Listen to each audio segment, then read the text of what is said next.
Hello साथियों, बहुत बहुत स्वागत है आपका मेरे अपने YouTube चैनल WSM खान में।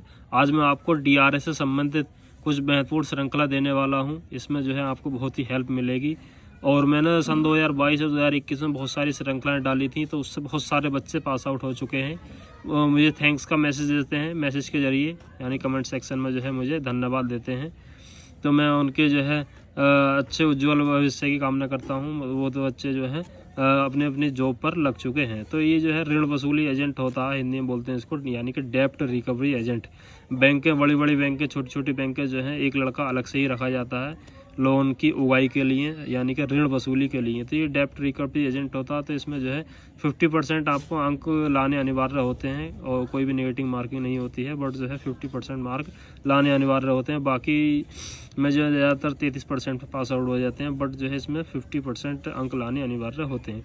तो ये बहुत ही महत्वपूर्ण श्रृंखला मैंने आपको तैयार की है। तो इस वीडियो के माध्यम से मैं आपको बताने वाला हूँ, तो वीडियो को मिस मत करना। लास्ट तक एक पॉइंट समझकर आप इन प्रश्न उत्तरों को जो है ध्यानपूर्वक जो है अध्ययन करना है। तो पहला क्वेश्चन इस प्रकार है, यानी कि 2023 की श्रृंखला दे रहा हूँ मैं। 2021-22 की पहले से ही पढ़ी है, वहाँ से भी आप इनको देख सकते हैं। वो अलग है, ये अलग है। ये जो है अपडेट यानी कि 2023 के अपडेशन के बाद है। तो पहला जो हेडिंग है हमारा है एक्सेलरेशन क्लॉज। ये क्या होता है? तो इसमें जो है तत्काल अदायगी संबंधी खंड ऋण करार में एक ऐसा प्रावधान होता है जो किसी ऋणदाता को उधारकर्ता द्वारा एक भी किस्त के भुगतान के में चूक किए जाने की स्थिति में ऋण की संपूर्ण मांग वापस करने में समर्थ बनता है। यानी कि जो है ये एक ऐसा करार होता है, यानी कि जो वचन बोलते हैं जिसको। तो इसमें जो है ऋणकर्ता और उधारकर्ता, यानी कि ऋणदाता उधारकर्ता को एक भी किस्त भुगतान में चूक नहीं होनी चाहिए। तो जो है अगर उनने चूक कर दी तो जो है उसकी संपूर्ण रकम जो है वो वापस मांग सकता है। तो ये इस चीज़ को जो है एक्सेलरेशन क्लॉज में इन्होंने बता दिया है। दूसरा है अकाउंट, यानी कि इसको हिंदी में बोलते हैं लेखा। किसी आस्ति या व्यक्ति के मामले में लेखा बहिर्युग में वित्तीय लेन देन का रिकॉर्ड, जैसे कि किसी बैंक में, उदाहरण के लिए किसी बैंक बचत खाते में एक समय अवधि में खाता धारक द्वारा धन की सभी जमाओं तथा आहरणों को दर्शाया जाएगा। यानी कि अकाउंट जो होता है वो यानी कि जो खाता होता है आपका, उसमें जो है कितना निकाला, कितना जमा किया, चाहे वो आपका लोन का अकाउंट हो, सेविंग अकाउंट हो, तो उसमें जो है वो उसमें उसी का लेखा जोखा होता है। अब है एक्यूरेट इंटरेस्ट, यानी कि जो उपचित ब्याज होता है, उसको कैसे परिभाषित करेंगे हम? तो ये है वह ब्याज जो किसी ब्रांड या नियत आय वाली प्रतिभूति पर पिछले ब्याज का भुगतान किया जाता है, तब से ये देय होता है। यह उपचित आय का एक उदाहरण होता है। और चौथा है एफिडेविट। ये होता है शपथ पत्र, इसको यानी कि हलफनामे बोला जाता है। शपथ दिलाने के लिए प्राधिकृत किसी व्यक्ति, जैसे कि नोटरी पब्लिक में उपस्थित लिखित रूप में शपथ देकर किया जाता कथन होता है। इसकी आवश्यकता कानूनी उद्देश्य के लिए हो सकती है। यानी कि इसमें जो है नोटरी पब्लिक होता है और उसमें जो है टर्म एंड कंडीशन लिखी होती है। अगर आपको कोई गड़बड़ी करता है कोई भी, तो कानून के द्वारा जो है उस पर केस होता है। APR एनुअल परसेंटेज रेट, इसको कहते हैं वार्षिक प्रतिशत दर, ब्याज सीमा आदि सहित प्रतिशत के रूप में अभिव्यक्त ऋण की वार्षिक लागत होती है। अब आगे एसेस्ट। एसेस्ट को हिंदी में बोलते हैं आस्ती। किसी व्यक्ति अथवा निगम द्वारा स्वाधिकृत आर्थिक मूल्य की कोई भी मदद, विशेषतः वह जो कि नकदी के रूप में परिवर्तित की जा सकती है। उदाहरण के लिए जैसे नकदी प्रतिभूतियाँ, देनदारी, लेखे मालसूची, स्टॉक, उपकरण, स्थावर संपदा, कार और अन्य संपत्ति जो है ये एसेस्ट के अंतर्गत आती है। अब आता है ATM होता है स्वचालित टेलर मशीन, यानी कि ऑटोमेटिक टेलर मशीन इसकी फुल फॉर्म होती है। का प्रथमाशारी नाम बैंक शाखा अथवा अन्य स्थान पर स्थापित एक ऐसी मशीन है जो बैंक को बंद करने होने पर मूलभूत बैंकिंग कार्यकलाप करने में समर्थ बनाती है। यानी कि मान लो कि संडे में या किसी भी छुट्टी में बैंकें बंद होती हैं, तो ATM जो है आपको इसको जो है लेन देन करने के लिए आपको उपयोग में लाई जाती है। ये जो है आपकी मूलभूत बैंकिंग जो है क्रियाकलाप जारी रखती है। अब आता है अटैचमेंट, यानी कि जो कुर्की। किसी देनदार की संपत्ति जब्त करने और किसी न्यायालय में नियंत्रण में रखने का कार्य इसके अंतर्गत होता है। यह ऋण की चुकौती में चूक होने पर किया जाता है। यानी कि आपको ऋण की अवधि चूक जाते हैं और ऋण नहीं चुकाते हैं तो आपकी कुर्की होती है, तो वो इसके अंतर्गत आता है कुर्की एज ए अटैचमेंट की। तो कुर्की हो भी जाती है और नहीं भी होती है, तो लोन को जो है टाइम टू टाइम जमा करना चाहिए इसीलिए। अब आता है अगला जो पॉइंट है बैंक रिकॉन्सिलेशन। तो इसमें जो है इसकी जो पॉइंट है बैंक समाधान। किसी बैंक द्वारा उन लेन देन को जो रिपोर्टिंग की तिथि से किया गए हैं और को निरूपित कर रहे हैं तो बैंक द्वारा रिपोर्ट किए गए किसी खाते में शेष राशि को समायोजित करने की प्रक्रिया होती है। उदाहरण के लिए एक खाताधारक द्वारा जारी चेक अभी तक बैंक की बहियों में न दर्ज हुआ हो किंतु जारीकर्ता के द्वारा रेखांकित कर लिया गया हो, इस संभाव्य शेष जानने की जरूरत होती है। अब आता है 8वां बैंकिंग। सामान्य शब्दों में अन्य व्यक्ति तथा संस्थाओं कंपनियों द्वारा अधिकृत धन को स्वीकार करने, सुरक्षित कर रखने और उसके बाद इस धन को लाभ कमाने के लिए उधार देने की व्यावसायिक गतिविधि जो है वो बैंकिंग कहलाती है। अब आता है बैंकरप्ट यानी कि दिवालिया। दिवालिया कौन होता है? एक ऐसा व्यक्ति या फर्म अथवा निगम, इनमें 3 चीज़ें आती हैं।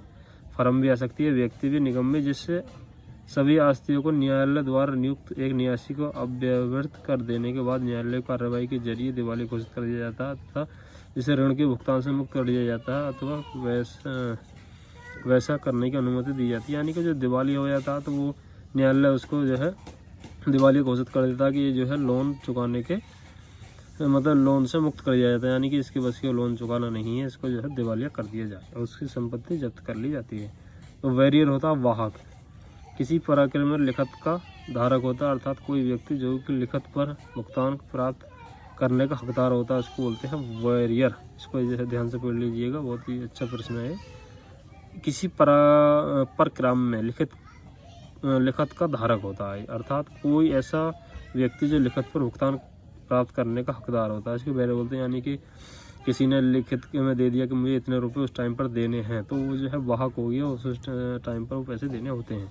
बाउंस चेक, ये भी बहुत अच्छा प्रश्न है। बाउंस चेक जो है हमारे डेली यूज़ में भी आता है, नकारा गया चेक, यानी कि एक ऐसा चेक जो किसी बैंक के इसलिए वापस कर देता है कि वह चेक के आधारकर्ता खाते में अपर्याप्त निधियों के कारण दे नहीं होता है। यानी कि बहुत ही पॉइंट नोट, इसको मैं डिटेल में बता रहा हूँ आपको।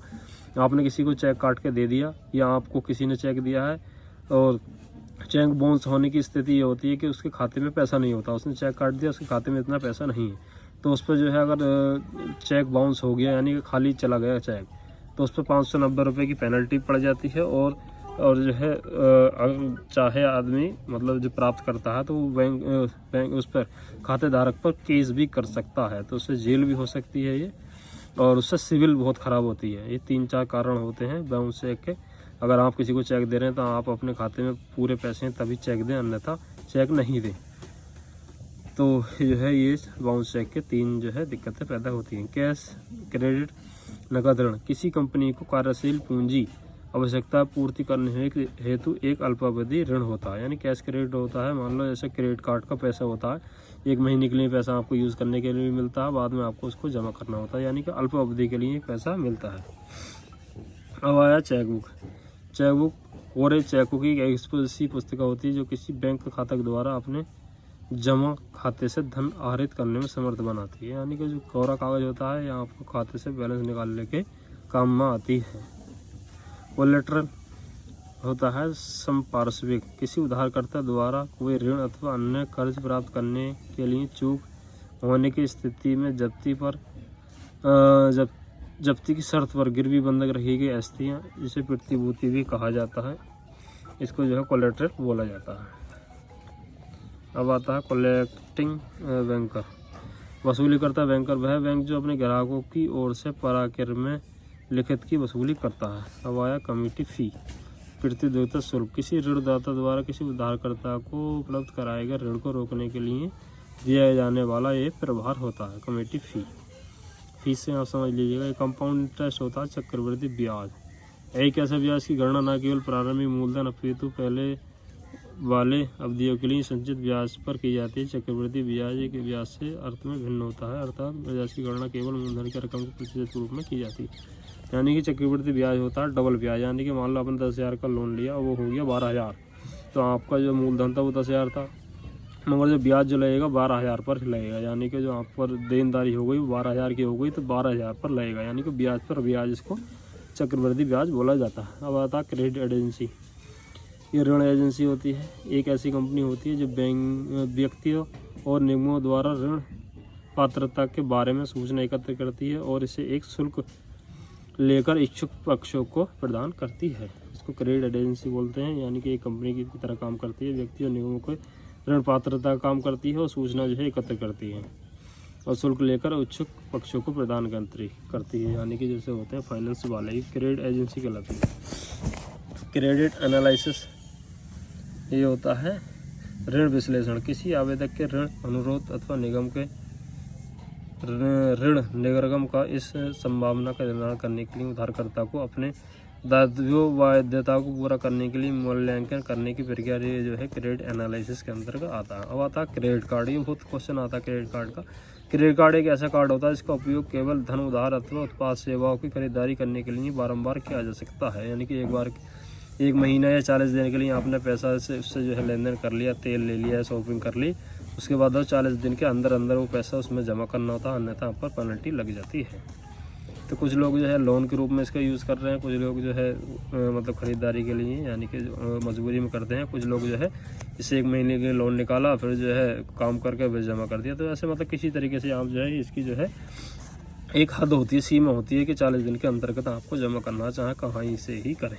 अब आता है क्रेडिट लिमिट, यानी कि ऋण की कितनी सीमा होनी चाहिए। वह अधिकतम रकम जो किसी बैंक या अन्य ऋणदाता किसी ग्राहक को प्रदान करेगा, अथवा वह अधिकतम रकम जिसकी कोई क्रेडिट कार्ड कंपनी किसी कार्ड धारक को एकल कार्ड पर उधार देने की अनुमति देगा, यानी कि एक लिमिट सेट कर दी जाती है कि आपको इस कार्ड से इतनी ही लेन देन आप कर सकते हैं, चाहे क्रेडिट कार्ड हो या डेबिट कार्ड हो, उसकी एक सीमा होती है। वैसे तो क्रेडिट लिमिट है तो क्रेडिट से ही संबंधित है, यानी कि ऋण की सीमा आपको जो है इतनी ही ऋण मिलेगा या आपके कार्ड की इतनी लिमिट है, इतनी तक ही आप जो इससे लेन देन कर सकते हैं, कैश निकाल सकते हैं। अब आता है क्रेडिट रेटिंग। ये होता है साख श्रेणी निर्धारण। किसी साख श्रेणी निर्धारण ब्यूरो अथवा किसी व्यक्ति के वित्तीय विशेषता किसी व्यक्ति के ऋण दायित्व बाध्यता पूरा करने के लिए संबंधित किए गए विस्तृत वित्तीय विश्लेषण के आधार पर प्रकाशित कोटि निर्धारण होता है। अब आता है क्रेडिट रिस्क। ये होता है वह ऋण जोखिम जो है संभावना की कोई बॉन्ड जारी करता उधारकर्ता मूलधन ब्याज को समय विधि के चुकाने में ये चूक करता है तो क्रेडिट रिस्क कहलाता है, यानी कि जो चूक होती है वो रिस्क के अंतर्गत आती है। उधारकर्ता और जारीकर्ता मूलधन ब्याज इन दोनों जो है इसमें जो है मूलधन ब्याज दोनों को जोड़ा जाता है। अब तक क्रॉस चेक रेखांकित चेक वह रूप है जिसमें अग्रभाग पर 2 समांतर रेखा तिरछी खींची जाती है ताकि बैंक को आधारित किया जाता है वह बैंक अदाता जहां खाता है उस बैंक का इसके अतिरिक्त किसी अन्य पक्ष को भुगतान ना कर सके, यानी कि क्रॉस चेक आपने बहुत सारे देखे होंगे। कोई भी कंपनियां या बैंक वो जो है फर्म में जो है क्रॉस चेक देती हैं। इसका मतलब ये होता है कि आपको जो है वो पैसा केवल खाते में ही मिलेगा, किसी को भी कैश नहीं मिलेगा और जो है उसी बैंक का खाता धारक होना चाहिए। तो ये जो है क्रॉस चेक के अंतर्गत आता है। उससे ये पता लग जाता है कि इस बंदे के खाते में पैसे गए हैं और इसने निकाले हैं, कोई भी अदर आदमी पैसा नहीं निकाल सकता। अब आता है करंट अकाउंट। इसको बोलते हैं चालू खाता, इस पर ब्याज नहीं मिलता है। ये देख सकते हैं ये जमा खाता होता है, इसमें कोई ब्याज नहीं मिलता है, किंतु आहरण किसी भी समय किया जा सकता है। वह मूलतः व्यवसाय चलाने के लिए होता है। सेविंग खाते में ब्याज मिलता है, करंट पे नहीं मिलता है, कभी आप पैसा निकाल सकते हैं। तो ये इसकी जो है कुछ खूबियाँ होती हैं। अब आता है डेबिट कार्ड। डेबिट कार्ड एक ऐसा कार्ड होता है जो ग्राहकों को निधियों तथा तत्काल इलेक्ट्रॉनिक रूप से पूछने में समर्थ बनाता है, यानी कि डेबिट कार्ड होता है जो आपकी कहीं से भी तत्काल इलेक्ट्रॉनिक के रूप में मतलब पैसा निकाल सकते हैं, जहाँ ऑनलाइन बैंकिंग करिएगा या जो है ATM पर जाकर पैसा निकालिएगा। तो ये डेबिट कार्ड की परिभाषा हुआ बता। डेब्ट कहते हैं ऋण या कर्ज उधार ली गई निधियों के मामले में एक व्यक्ति को देय रकम होती है, डेब्ट जो होती है। अब बता डिफॉल्ट, यानी कि चूक। अवैध ऋण भुगतानों को समय से आधार पर करने के अथवा किसी दायित्व या करार की अन्य शर्तें पूरी करने में विफलता को चूक कहते हैं, यानी कि हमने जो लोन जमा नहीं कर पा रहे और जो समय है तब वो चूक गया तो ये चूक हो गई, डिफ़ॉल्ट हो गया। अब आता है डिमांड डिपॉजिट, मांग जमा। खाते में एक ऐसा पूर्व सूचना दिए बनाए यानी कि इसको दोबारा पढ़ लेते हैं। खाते का एक ऐसा शेष जो पूर्व सूचना दिए बिना मांग पर आहरित किया जा सकता, बचत जमा इसका एक उदाहरण होता है। यानी कि डिमांड डिपॉजिट होता है जो है इसकी जो है मांग की जाती है कि हमें इतने पैसे ही निकालने हैं, उससे ऊपर नहीं निकालने हैं। होता है डिस्क्लोजर, प्रोसेसिंग सूचना जारी करना, यानी कि डिस्क्लोजर होता है इसके जो है एक मतलब सूचना जारी की जाती है इसके अंदर भी। का होता है ड्रॉई आदेशति, किसी ड्राफ्ट पर चेक पर विनिमय बिल की रकम भुगतान करने के लिए निर्देशित पक्ष होता है ड्रॉई आदेशति।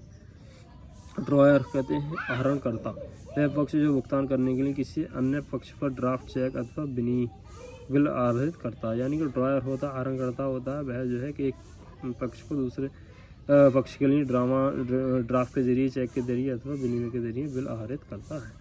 तो ये जो है मैंने बहुत सारे पॉइंट भी नोटेड आपको बताए, यानी कि हेडिंग के रूप में बहुत ही महत्वपूर्ण आपकी श्रृंखला है। और आगे भी और भी है, ये वीडियो काफ़ी लंबी हो जाएगी आपको, तो ये पार्ट 1 वीडियो मान के चलो DRA की महत्वपूर्ण श्रृंखला, और पार्ट 2 जो है मैं कल को जो है इसी तरीके से समझा कर आपको बता दूंगा। आप इसमें जो पढ़ भी सकते हैं, समझ भी सकते हैं, और जो है दोनों प्रकार से आप काम कर सकते हैं। तो वीडियो कैसी लगी, अच्छी लगी तो लाइक शेयर करना ना भूलिएगा। तब तक के लिए take care, thank you, bye bye.